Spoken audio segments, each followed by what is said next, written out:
তুই বাহিরে পাহারা দে। আস্তে ঢুকা, শয়তানো মাগো, ফেটে গেল। বড় ভাই তো ফাটিয়ে দিচ্ছে। বড় ভাই খবর জানো, হাল্ক বেটা গ্রামের সবচেয়ে সুন্দরী মেয়ে আয়েশাকে বিয়ে করেছে। ওই প্রাণীটা কাউকে ছুতে পারে না, ও কিছু ভাঙবে।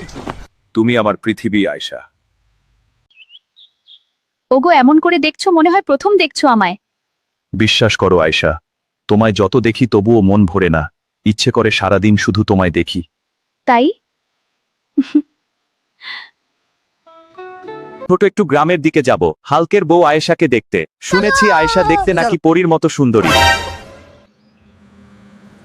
अबे साले जो माफ करना मैं जो तभी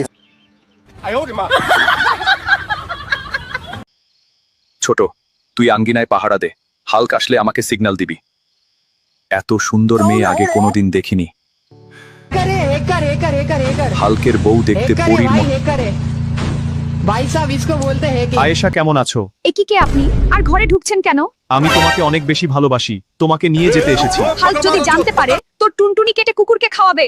একই বড় ভাই, তুলে আনলেন কেন? একে আমি খেয়ে ছেড়ে দেব।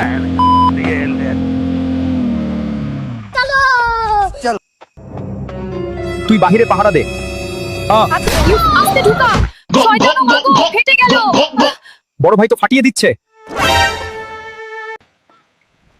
रोम रोम भाइयों, सिस्टम पार देंगे। হাল্ক, তোর বউকে বড়লোক ব্যাটম্যান আর স্পাইডারম্যান তুলে নিয়ে জঙ্গলের দিকে গেছে। ওদের খুঁজে বার করব, আজ শেষ করব। বড় ভাই, আজকে মনে হয় আমাদের দুজনের টুনটুনি কেটে কুকুরকে খাওয়াবে। আমার আয়েশাকে কোথায় লুকিয়ে রেখেছিস বল? কুড়ে ঘরের ভিতরে আছে তোর বউ। আয়েশা, আমি এসে গেছি। এসেই বার লাভ কি? শয়তান ব্যাটম্যান আমার ইজ্জত লুটে নিয়েছে। এই শয়তান দুটোকে আমার হাতে তুলে দেন, আমি এদের টুনটুনি কেটে ফ্রাই করে কুকুরকে খাওয়াবো। আমি তো কিছু করিনি। হাল্কের বউ ভাই ব্যাটম্যান খেয়ে দিয়েছে। আমার টুনটুনি কাটবেন না আপনারা। উচিত শিক্ষা হয়েছে। তুমি চিন্তা করো না, আমি তোমার সাথে থাকবো। তুমি আমার